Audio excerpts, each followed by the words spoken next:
नमो नमः। स्वागत है आपका आपकी अपनी संस्कृत कक्षा में।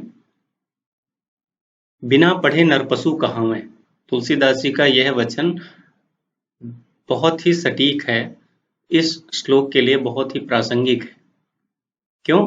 क्योंकि जो व्यक्ति पढ़ते नहीं है, जो पढ़ाई को महत्व नहीं देते हैं, वो समाज में पशु कहलाते हैं, पशु कहे जाते हैं। ठीक है, इस श्लोक को जिसको हम पढ़ने जा रहे हैं, किसी महानुभाव के द्वारा इसको अनुरोध किया गया है। चूंकि इसका क्रम नहीं है अभी, लेकिन क्योंकि ये 12वां पाठ है, 12वां पाठ के प्रथम श्लोक को हम पढ़ने जा रहे हैं, जिसमें विद्या के महत्व को बताया गया है, विद्या की विशेषताओं को बताया गया है। तो चलो हम पढ़ते हैं विद्याधनम का पहला श्लोक। ये है पहला श्लोक, इसको पहले हम पढ़ते हैं। न चौरहार्यं न च राजहार्यं न भ्रातृभाज्यं न च भारकारी व्यये कृते वर्धत एव नित्यं विद्याधनं सर्वधन प्रधानम् विद्याधनं सर्वधन प्रधानम् न चौरहार्यं न च राजहार्यं न भ्रातृभाज्यं न च भारकारी व्यये कृते वर्धत एव नित्यं विद्याधनं सर्वधन प्रधानम् विद्याधनं सर्वधन प्रधानम्। ये है इसको पढ़ने का तरीका।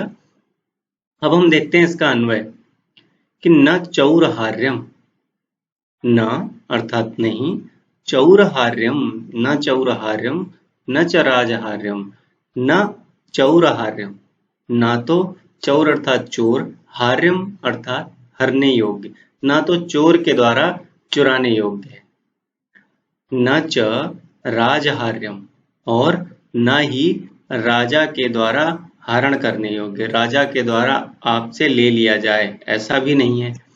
न भ्रातृभाज्यम, और इसको भाई भाज्यम, भाई के द्वारा बांटा भी नहीं जा सकता। भ्रातृ अर्थात भाई, न अर्थात नहीं, भाज्यम अर्थात बांटने योग्य भी नहीं है, तो भ्रातृभाज्यम, भाई भी नहीं बांट सकता।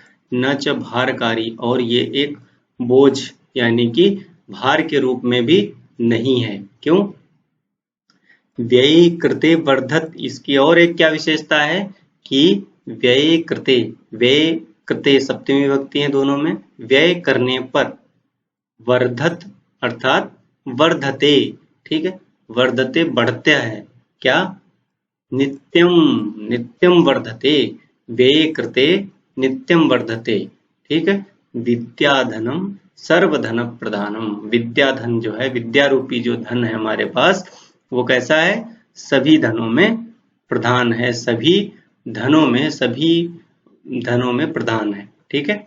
अब यहाँ पे देखो कि विद्या न चौरहार्यम, किसको नहीं चोर चुरा सकता है? विद्या, विद्याम न चौरहार्यम, विद्या जो है चोर के चुराने लायक भी नहीं है, चोर चुरा नहीं सकता।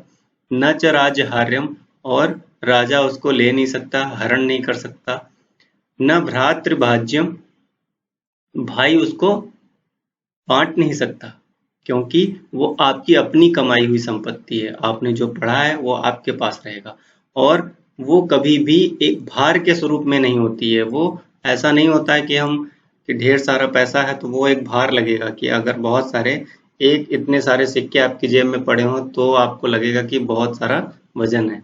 लेकिन विद्या, आपकी नॉलेज, आपका ज्ञान ऐसी चीज है, आपने जो सीखा है वो ऐसी चीज है, वो कभी भार नहीं बनता।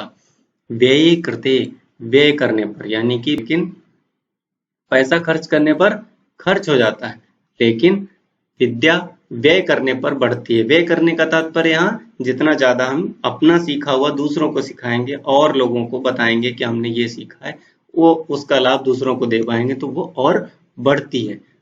विद्याधनम सर्वधन प्रधानम, इसलिए विद्या रूपी जो धन है वो सभी धनों में प्रधान है। यही सरलार्थ भी यहाँ पे दिया हुआ है। देखो सरलार्थ देखो, जिसे चोर चुरा नहीं सकते, राजा हरण नहीं कर सकता, भाई बांट नहीं सकते हैं, और जो ना भार के स्वरूप ही है, जो नित्य खर्च करने पर बढ़ता है, ऐसा विद्याधन सभी धनों में प्रधान है। तो ये क्या है, विद्या की विशेषताएं बताई गई हैं कि इसको ना तो चोर चुरा सकता है, न राजा हरण कर सकता है, न भाई बांट सकता है, और इसमें वेट भी नहीं होता, ये वजन नहीं होता है, और ये व्यय करने पर नित्य बढ़ती है, इसलिए विद्या रूपी जो धन है सभी धनों में प्रधान है। अब हम इसको थोड़ा चित्रात्मक विधि से पढ़ेंगे तो और अच्छे से समझ में आएगा। हाँ, तो ये रही चित्रात्मक, इसका जो व्याख्या है चित्रात्मक व्याख्या से पढ़ते हैं। न चौरहार्यम, ना तो चोर के द्वारा चुराया जा सकता है, न चौरहार्यम, ना तो चोर इसको चुरा सकता है, क्योंकि ये कोई ऐसा धन नहीं है जो कहीं रखा है उसको उठा के ले गया। न राजहार्यम, और ना तो राजा के द्वारा टैक्स या फिर किसी चीज के उसमें रूप में नहीं लिया जा सकता है। न भ्रातृभाज्यम, न भाई के द्वारा बांटा जा सकता है, क्या, विद्याधन। और न च भारकारी, और विद्या जो है बोझ भी नहीं होता, कितना भी आप पढ़ लोगे इतने दिन से। एक, मान लीजिए आप क्लास 7 में हैं, तो क्लास 1 से लेके क्लास 7 तक कितना सारा पढ़ा है, तो इतना सारा पढ़ने के बाद क्या आपके ऊपर वजन लग रहा है? नहीं। तो ये क्या है, विद्या, हमारा जो ज्ञान है तो वो कैसा है, वो भार नहीं है, भार स्वरूप नहीं है। व्यय कृते वर्धते एव नित्यम, और ये व्यय करने पर बढ़ता है। व्यय करने का मतलब है हम किसी दूसरे को, जो हमने सीखा वो दूसरे को सिखाएं, ठीक है, तो व्यय करने पर बढ़ता है।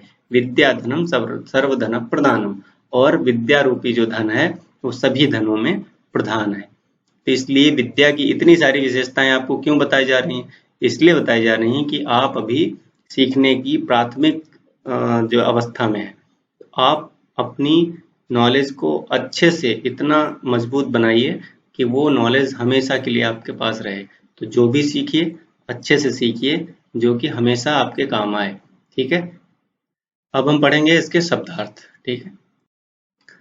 शब्दार्थ में देखो, न अर्थात नहीं, चौरहार्यम अर्थात चोर के द्वारा चुराने योग्य, च अर्थात और, राजहार्यम राजा के द्वारा हरण करने योग्य, भ्रातृवाज्यम भाई के द्वारा बांटे जाने लायक, भारकारी अर्थात भार स्वरूप, व्यय कृते अर्थात व्यय करने पर, सप्तमी विभक्ति है दोनों में, वर्धत अर्थात बढ़ता यानी वर्धते यहाँ पे, ठीक है, एव अर्थात ही, नित्यम नित्य प्रतिदिन, विद्याधनम विद्या रूपी धन, सर्वधन प्रधानम सभी धनों में प्रधान है, ठीक। तो ये हो गए इसके शब्दार्थ, इनको आप अपनी नोटबुक पे नोट कर लीजिएगा।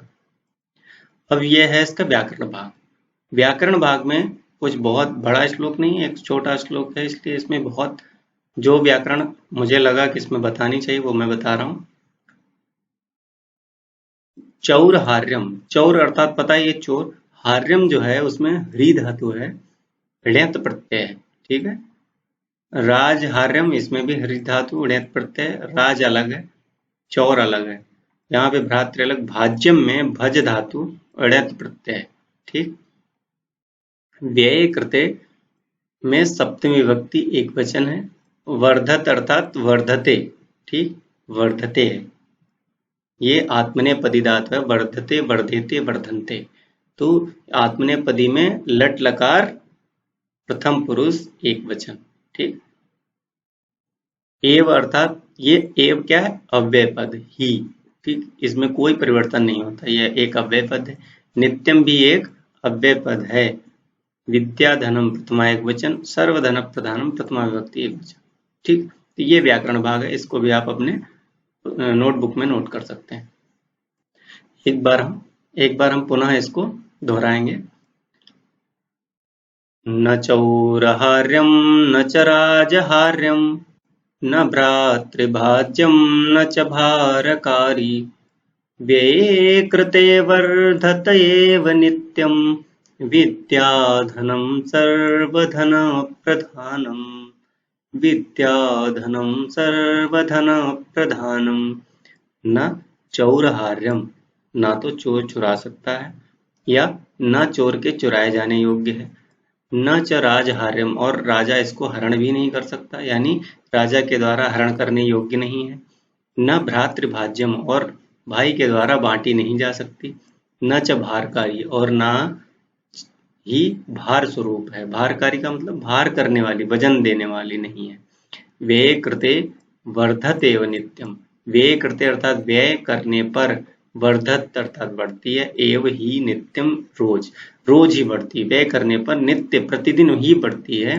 विद्याधनम, विद्यारूपी धन, सर्वधन प्रधानम, सभी धनों में प्रधान है, हर धन से, हर पैसे से श्रेष्ठ है क्या?